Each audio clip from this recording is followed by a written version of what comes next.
Railway के अधिकारियों के साथ जो है कि पटना के शिक्षकों की मीटिंग हुई थी। 3.5 घंटे मीटिंग चली और उसमें जो है कि ये फाइनल निर्णय लिया गया कि एएलपी की जो सीटें है वो नहीं बढ़ाई जाएगी और टेक्नीशियन की बहाली अलग से दी जाएगी। लेकिन ये छात्र इससे संतुष्ट नहीं है। वो बोल रहे टेक्नीशियन का तो देना ही देना है, साथ ही साथ जो एएलपी की वैकेंसियां है जो 5696 भर्तियां हैं उसको बढ़ाना हर हाल में जरूरी है। और लगातार यहाँ पे जो है कि ये छात्र जो है कि हजारों की संख्या में पहुंचे हुए। कल तो इतना छात्र नहीं थे भाई, आज तो बहुत। जी सर, यहाँ पे देख रहे हैं हम लोग जैसा कि 5600 ही दिया गया है, जो कि सीट बहुत सारा खाली है। तो हम लोग चाहते हैं कि 5600 के जगह पे 56,000 हो, बस इतनी सी मांग है कि सबको मौका मिल सके। सबको मौका मिले। और सीट खाली भी है, ऐसा नहीं है कि सीट खाली नहीं है। तो ये जरूरी सवाल है क्या कि जब सीट खाली है तो सरकारें क्यों नहीं भरना चाहती है? क्या एजेंडा है? आखिर क्यों जो है कि सरकार सीटों को रिक्वायरमेंट नहीं कर रही है? आखिर ये छात्र जाएंगे कहाँ? 15 जून में 17,000 सीट खाली है, जिनमें से 21 जून का 5,000 दिखाया गया है। अच्छा, तो ये बताइए सरकार तो करे कि एलपी की सीटें नहीं बढ़ाएंगे चाहे उसके लिए कुछ भी हो जाए। तो बढ़ाना पड़ेगी उसको, सीट खाली है तो बढ़ाना पड़ेगा। बढ़ाना पड़ेगा, ये जरूरी है। देखिए ये जो छात्र है नहीं बढ़ाएगा तो सरकार का विदाई तय है। 65% युवा का आबादी है, उसी के दम पर सरकार बनती और बिगड़ती है। नरेंद्र मोदी बखूबी जानते हैं कि बीसी युवा के दम पर सरकार बनी। জয় হিন্দ বন্ধুরা, আমি তোমাদের সঙ্গে রয়েছি জয়ন্ত। তো অবশ্যই তোমরা বুঝতে পেরেছ আমি আজকে কি সম্বন্ধে বলতে চেয়েছি। হ্যাঁ বন্ধুরা, পাটনায় যে আন্দোলন হচ্ছে রেলওয়ে ভ্যাকেন্সি বাড়ানোর জন্য, সেই সম্বন্ধেই আজকে আলোচনা করব। আর গুরুত্বপূর্ণ নোটিশ, এই যে সরকারের টনক নড়েছে, এই যে আন্দোলন করার ফলে যে নোটিশগুলো জারি হয়েছে, দুদিনের মধ্যে এতগুলো নোটিশ, সেটা পুরো ডিটেলসে আমি আজ আলোচনা করব। সেই নোটিশে কী কী বলা হয়েছে। তো তোমরা জানো বন্ধুরা, কয়েক সপ্তাহ থেকে বা কয়েক মাস থেকে টুইটার ক্যাম্পেইন করে আমরা সারা ভারতবাসী যে টুইটার ক্যাম্পেইন করছি এলপি বয়স বাড়ানোর জন্য, এছাড়াও এলপি ভ্যাকান্সিটা বাড়ানোর জন্য।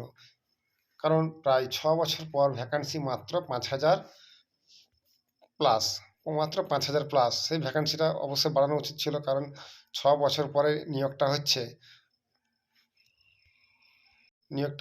সেহেতু ভ্যাকান্সিটা বাড়ানোর দরকার ছিল। কিন্তু কী করলো এই সরকার, এসে মাত্র সেই 5,000 প্লাস ভ্যাকান্সি এনে রেখে দিয়েছে, যেখানে হয়তো তবুও জোন ওয়াইজ যদি দেখা যায়, প্রত্যেকটা জোন যদি সেই 5,000 ভ্যাকান্সিটাকে ভাগ করে দেওয়া হয়, তাহলে টোটাল হয়তো 30-40টা করে জোন ওয়াইজ পাবে। যেটা আমাদের রাজ্যে মোট সাংসদ আছে 42টা, সাংসদই বেশি। অর্থাৎ আমাদেরকে যদি দেখা যায় তাহলে সাংসদ হওয়া সহজ, কিন্তু একটা এলপি চাকরি পাওয়া আরও দুঃসাধ্য ব্যাপার। এই হচ্ছে আজকে আমাদের ভারতের অবস্থা। আমার তো মনে হয় যাদেরকে ভোটে জেতাচ্ছি, সেসব এমপি এমএলএ, সেই আন্দোলনে তাদেরকেও সামিল করানো, জোর করে আমরা স্টুডেন্টরা তাদেরকে ধরে এনে সেই আন্দোলনে নিয়ে যাওয়া। কারণ যেভাবে স্যার লাঠিচার্জ করছে আন্দোলনকারীদের ওপর, সেই অনুযায়ী তাদেরকে নিয়ে যাওয়া উচিত। কারণ তারাও দেখুক বেকারত্বের কী জ্বালা, আর এটা আমরা স্টুডেন্টরাই সেটা একমাত্র করে দেখাতে পারবো। কারণ এরা যখন ভোট সময় আসে, এরা বলে দেয় আমাদের মতো জনগণকে, বেকার ছেলেকে কি বছরে 2 কোটি চাকরি হবে। সেখানে দেখা যায় 2 লাখও হয়তো নিয়োগ হচ্ছে না, এক বছরে 2 লাখও নিয়োগ হচ্ছে না, সেখানে 2 কোটি এরা বলে ভোটে যেতে। তো যাই হোক বন্ধুরা, আমি সেসব সম্বন্ধে আলোচনা করব না। তো কি নোটিশ জারি হয়েছে, সেই নোটিশে কি বলা হয়েছে, সেটা আজ আমি সম্পূর্ণ এখানে আলোচনা করব। তো অন স্ক্রিন তোমরা এখানে দেখতে পাচ্ছ, application to the post of LP notified under CN R ever that the last date of submission, যেটা তোমার অ্যাপ্লিকেশান বেরিয়েছিল জানুয়ারি মাসে, সেটা লাস্ট ডেট করা হয়েছে 19/2/2024। এছাড়াও তোমার বয়সটা বাড়ানো হয়েছে, যেখানে বয়স ছিল তোমার 30 বছর, সেখানে 3 বছর বাড়ানো হয়েছে। জেনারেলদের 33 বছর পর্যন্ত তারা অ্যাপ্লাই করতে পারবে। এছাড়াও যারা কাস্টে আছো তারা 5 বছর ছাড় আছে, 33 অর্থাৎ 5 প্লাস করে দিতে হবে 38 বছর। Serial number 2, the CBT 1 exam for the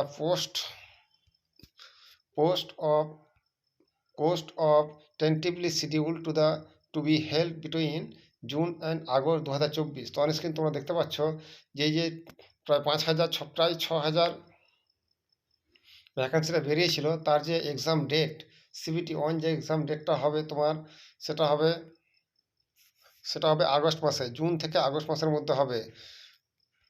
এই যে আন্দোলন পাটনায় চলছে, সেই আন্দোলনের ভয়ে তোমার এক্সাম যে CBT-1 এক্সাম ডেটগুলো সব দিয়ে দিয়েছে ভাগ ভাগ করে। এর আগে কিন্তু রেল কখন যে নিয়োগ করে, কখন যে ভ্যাকেন্সি ছাড়ে, সেটা বলাই যেত না। যাই হোক, কিছুটা হলেও সরকার ভয় পেয়েছে এই আন্দোলনকারীদেরকে দেখে। তারপর 3 নম্বরে কী বলা আছে সেটা আমি বলে দিচ্ছি।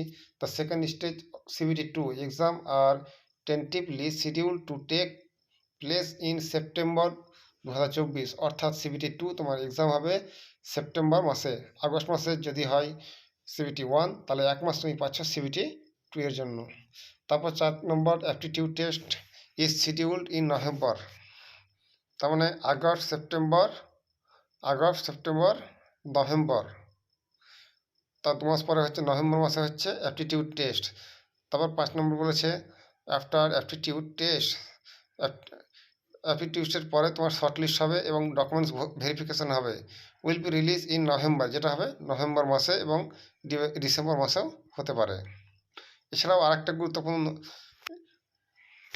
গুরুত্বপূর্ণ বিষয় তারা নোট করেছে। এখানে লেখা আছে the centralise employment notification for the next cycle of recruitment to the post of ALP is professionally planned for issue in January 2025, অর্থাৎ 2025। অর্থাৎ পরের বছর যে রিক্রুটমেন্টটা হবে, নোটিফিকেশান আসবে, সেটার জন্য যে পোস্ট, সেটার জন্য প্ল্যান হয়ে গেছে তাদের, যেটা তোমার জানুয়ারি মাসে 2025 সালে ছেড়ে দেবে। অর্থাৎ এই আন্দোলনের ফলে তারা যে ভয় পেয়েছে, এটা এখানে জানা যাচ্ছে। কারণ তারা বলেছিল যে টিচারদের নিয়ে যে মিটিংটা হয়েছিল, তারা বলেছিল যে বছর বছর এই নিয়োগটা হতে থাকবে, রেলেও বছর বছর নিয়োগ হতে থাকবে এবং তাদের যে এক্সাম ডেট পুরো ডিটেলস দিয়ে দেওয়া হবে। কিন্তু এটা আগে ছিল না। রেলে একবার অ্যাপ্লাই হলে সেটা মোটামুটি নিয়োগ হতে 5 বছর, 6 বছর, 7 বছর, কত বছর যে হয়ে যায় জানা যেত না। সেটা ভয়ে আজ করছে। কিন্তু 5-6 বছর পরে যে 5,000 যে মাত্র ভ্যাকান্সি, সেটা আমরা আশাতীত ছিলাম না। অন্তত না হলেও তো 20-25 হাজার ভ্যাকান্সি দেওয়া উচিত ছিল। 25,000 ভ্যাকান্সি দেওয়া উচিত ছিল। তবুও আবার এর আগে যেমন এএলপি এবং টেকনিশিয়ান একটা নিয়োগে হয়ে যেত একবার অ্যাপ্লাই করলে। কিন্তু এবার সরকার ইনকাম করার জন্য কি করেছে, দুটো অ্যাপ্লাই দুরকমভাবে হবে, আলাদা হবে। অর্থাৎ আলাদা আমাদের 500 টাকা করে লাগবে। বেকার ছেলে আমরা এত টাকা পাবো কোথায়, সেটা আমাদের জানতে হবে। অবশ্যই তোমার বয়সটা বাড়ানো হয়েছে,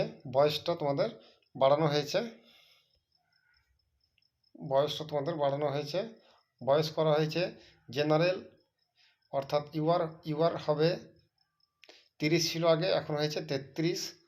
আর যারা এসসি ওবিসি আছে, ওবিসি 3 বছর, আর এসসি প্লাস 5 বছর করে দাও, অর্থাৎ 33 + 5 প্রায় 38 বছর হলে তোমরা অ্যাপ্লাই করতে পারবে।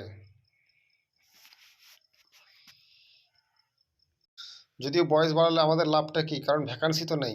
আমরা বয়স বেশি নিয়ে কী করবো, আরও তো তোমার অ্যাপ্লাই বেশি হবে। কারণ এর আগে যদিও অ্যাপ্লাই হতো 60 লাখ, সেখানে আরও 2 লক্ষ আরও ভ্যাকান্সি অ্যাপ্লাই বেশি বাড়বে। 60 লাখ হলে এখন অ্যাপ্লাই হবে প্রায় 80 লাখ, 20 লক্ষ আরও বেশি অ্যাপ্লাই হবে। তাই আরও কম্পিটিশনটা বেড়ে যাবে। ওই জন্য আমার মনে হয় ভ্যাকান্সিটা বাড়ানো উচিত, প্রায় 50-60 হাজার ভ্যাকান্সি করা উচিত। তো বন্ধুরা, এই ছিল আজকের গুরুত্বপূর্ণ নিউজ। যদি ভিডিওটা ভালো লাগে অবশ্যই লাইক ও সাবস্ক্রাইব করো, যাতে এই ধরনের ভিডিও তোমাদের প্রোভাইড করতে পারি।